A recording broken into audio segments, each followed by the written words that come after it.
The psychological wounds of Australia's colonization.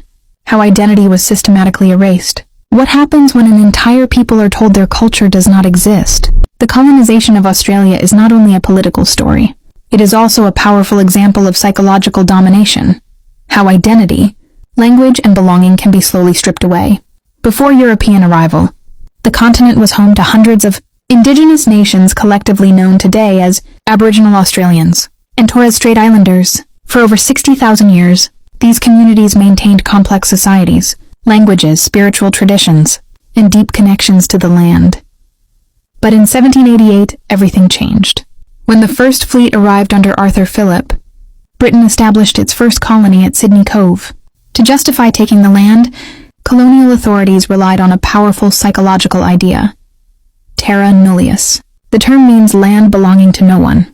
Despite the presence of indigenous peoples for tens of thousands of years, colonial law declared the land legally empty. This legal fiction created a psychological framework that erased indigenous ownership, identity, and sovereignty in the eyes of colonial authorities. But the psychological pressure did not stop there. As colonies expanded across the continent, indigenous communities were displaced from their lands, exposed to new diseases, and subjected to violent frontier conflicts.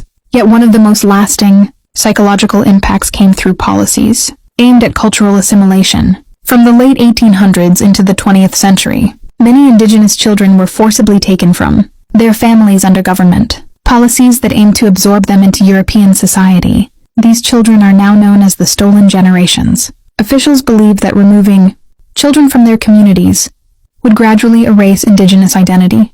Children were placed in missions, institutions, or foster homes where they were often forbidden to speak their languages or practice their traditions. Psychologically, this created deep trauma. Many children grew up separated from their families, culture, and identity. Some struggled their entire lives with questions about who they were and where they belonged. Psychologists often refer to this as intergenerational trauma, when the emotional wounds of one generation affect the mental health and identity of the next.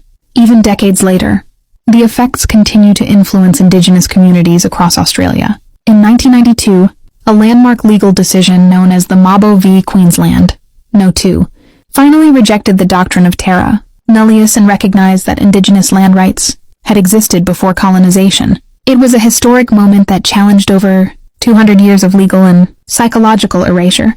Today, Australia continues to confront this history through reconciliation efforts, truth-telling projects, and recognition of indigenous cultures.